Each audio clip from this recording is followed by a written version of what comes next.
Guys, magluluto ako ngayon ng tinulang isda. So marami yung ingredients. Nasa ilalim yung luya, sibuyas, tsaka kamatis. Tapos ito yung baby na pichay, baby. Tignan nyo guys, ang cute nila, oh. Parang mga unano ba. Ganyan. Tapos meron ako ditong pompano na fish. Bali, pinalinis ko siya kanina sa Asian store. So nagpapakulo ako ng tubig. Guys, kumukulo ng aking tubig, ilalahok. Ano ko na yung ating ingredients. Uy, kasama yung, may nasamang dalawang sitaw, maya-maya pa sana yun. Pero okay lang, sige na lang. Takluban na lang natin. Takpan para kumulo ulit. Maglalagay lang ako ng konting garlic salt kasi mamaya-maya maglalagay ako ng patis. Tapos ito naman, garlic and pepper. Tapos, tawag nito, paminta. Kain na ako ng bitchin in advance. Ukayin natin guys. Tapos ihahalo ko na yung isda. Halo natin yung isda. Ulo, may paborito ko. Yan. Guys, ihahalo ko na din yung sitaw.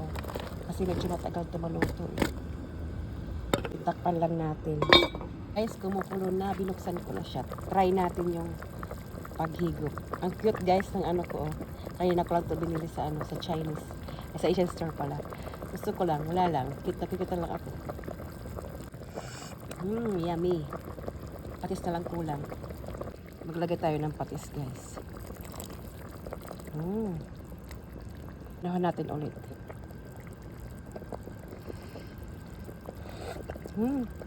Yummy.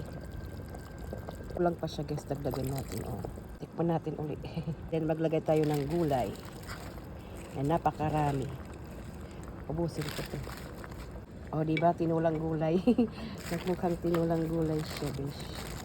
Daming gulay. Siyempre, paborito ko yung madaming gulay.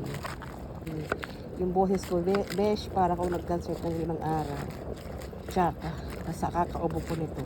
Masakit na nga actually yung lalamunan ko kasi sa ubo. Pan lang natin saglit. Ayun na guys, luto na siya. Hinain ko na, pinatay ko na yung apoy. Kain po, sarap ng ulo. Kain po. Yummy. Tadaan! Luto na siya. Kain na besh.